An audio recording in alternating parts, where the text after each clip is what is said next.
ఇప్పుడే country delight యాప్ని download చేసుకోండి. Download the country delight app now.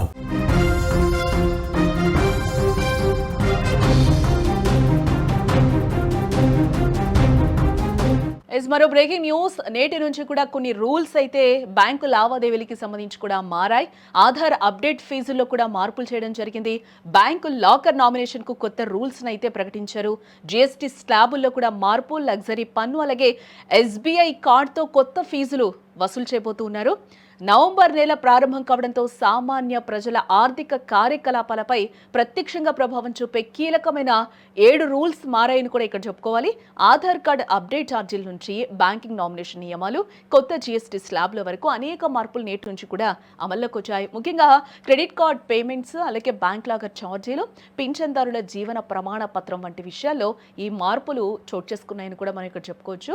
Aadhaar update ఫీజుల్లో మార్పులు ఒకసారి మనం గమనిస్తే భారత విశిష్ట గుర్తింపు ప్రాధికార సంస్థ UIDAI ఆధార్ అప్డేట్కు సంబంధించిన ఫీజుల్లో మార్పులను అయితే చేసింది.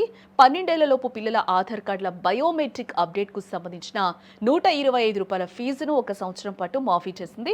పెద్దలకు పేరు, చిరునామా, పుట్టిన తేదీ వంటి వివరాలు ఆన్లైన్లో ఉచితంగా అప్డేట్ చేసుకోవచ్చని కూడా చెప్తూ ఉంది. అయితే ఫీజుతో కూడిన అప్డేట్ల కోసం పేరు, పుట్టిన తేదీ, మొబైల్ నెంబర్ మార్పులకు ₹75, బయోమెట్రిక్ ఐరిస్ ఫింగర్ ప్రింట్ అప్డేట్కు ₹125 నిర్ణయించింది.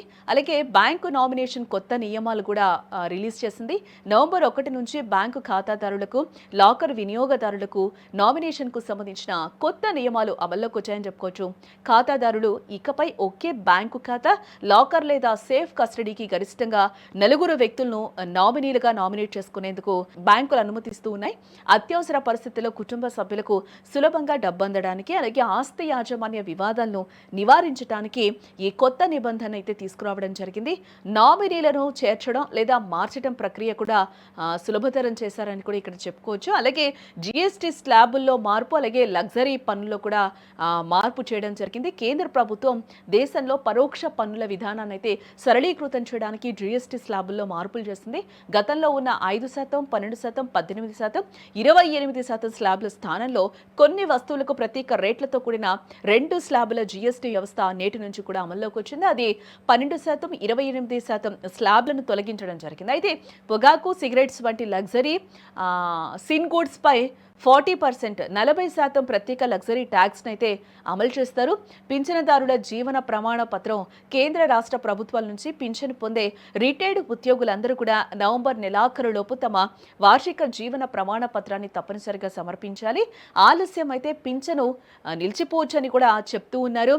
NPS to UPS గడువు నేషనల్ పెన్షన్ సిస్టమ్ నుంచి యూనిఫైడ్ పెన్షన్ సిస్టమ్కి మారాలనుకునే కేంద్ర ప్రభుత్వ ఉద్యోగులకు గడువును నవంబర్ 30 వరకు అయితే పొడిగించారని చెప్పుకోవచ్చు. PNB లాకర్ ఛార్జీలను కూడా మార్పులైతే చోటు చేసుకున్న ఈ లాకర్లో పంజాబ్ నేషనల్ బ్యాంకు దేశవ్యాప్తంగా తన లాకర్ అద్దె ఛార్జీలను అయితే ఒకసారి సమీక్షించనుంది. ఈ కొత్త ఛార్జీలు నవంబర్లో ప్రకటించి నోటిఫికేషన్ ఇచ్చిన 30 రోజుల తర్వాత అమల్లోకి వస్తాయని కూడా చెప్తున్నారు. SBI కార్డు కొత్త ఫీజులను అయితే నియమించడం జరిగింది. నవంబర్ 1 నుంచి SBI కార్డు వినియోగదారులు మోబిక్విక్, అలాగే క్రెడ్ వంటి థర్డ్ పార్టీ యాప్ల ద్వారా చేసే విద్యా సంబంధిత చెల్లింపులపై 1% ఫీజు, 1% ఫీజు అయితే చెల్లించాలి. అలాగే డిజిటల్ వాలెట్కు ₹1000 కంటే ఎక్కువ లోడ్ చేసినా కూడా 1% అదనపు ఛార్జ్ పడనుంది.